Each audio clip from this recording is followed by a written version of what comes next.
है क्या पिटाई होगी? बोले नहीं। तो एक सखी कहने लगी तो दर्शन कैसे मिले? सीता मैया ने कहा, अरे बहना, किसी के दर्शन करना तो कंकड़ मार करके नहीं, जाओ फूल लेकर के आओ। सखियां गई हैं, गेंदा के फूल को लेकर के आई हैं, तोड़ लिया और धीरे धीरे से करके रिमझिम करके बरसात करने लगी, फूलों की वर्षा करने लगी।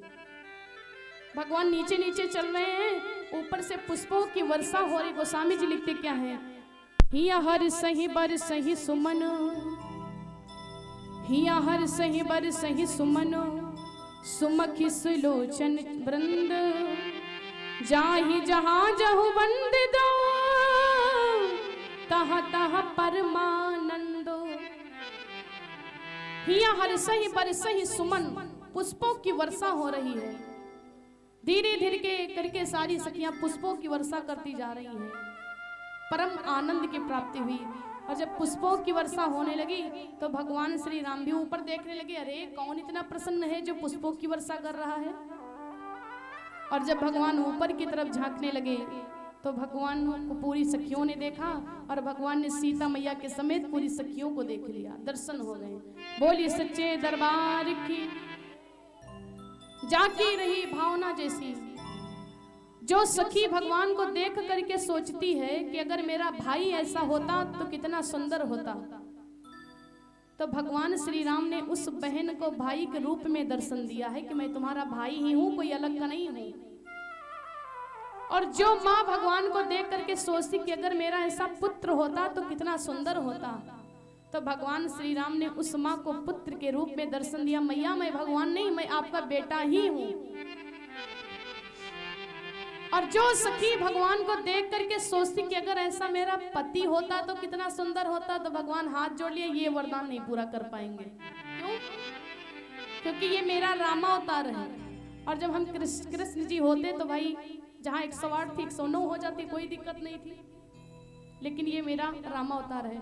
भगवान ने कहा इस वरदान को, हे सखियों जिनकी मन की ये भावना है कि मैं आपका पति बन जाऊं, तो इस वरदान को आप लोगों के हम द्वापर युग में पूरा करेंगे।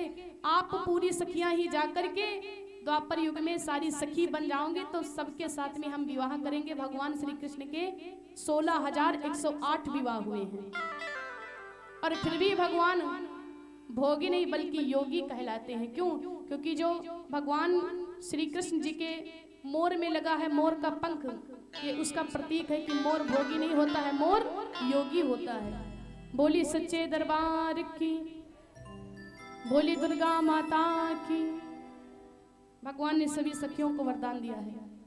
और दर्शन देने के बाद में जब शाम हो गई तो भगवान श्री राम लक्ष्मण के समेत आ जाते हैं और गुरुदेव के पास में आकर के गुरु के चरणों में प्रणाम किया है। बोली सच्चे दरबार की। इसके आगे की जो कथा है बड़ी सुंदर कथा है कि जो भगवान श्री राम है, जब प्रातः काल हुआ, रात्रि में विश्राम हुआ, प्रातः काल हुआ, तो गुरु विश्वामित्र जी ने राम से कहा है कि बेटा राम, जनक के बाग में जाओ और फूलों को तोड़ लाओ पूजा करने के लिए।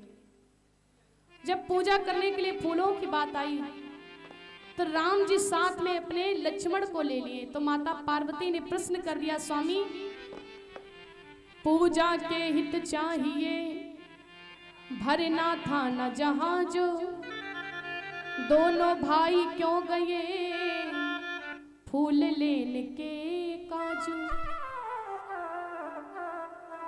हे प्रभु आप ये बताइए कि जब गुरु विश्वामित्र जी ने राम को आज्ञा दिया है कि जाकर के फूल तोड़ लाओ, तो राम जी साथ में लक्ष्मण को लेकर के क्यों गए? इसके बड़ी विचित्र कथा है। पुष्प वाटिका की कथा कल आज आप लोग रात्रि की बेला में श्रवण करेंगे और धनुष यज्ञ की कथा कल आप लोग दिन की बेला में श्रवण करेंगे और कल रात्रि में भगवान श्री राम जी का विवाह होगा। बोली सच्चे दरबार की, बोली श्री रामचंद्र भगवान की।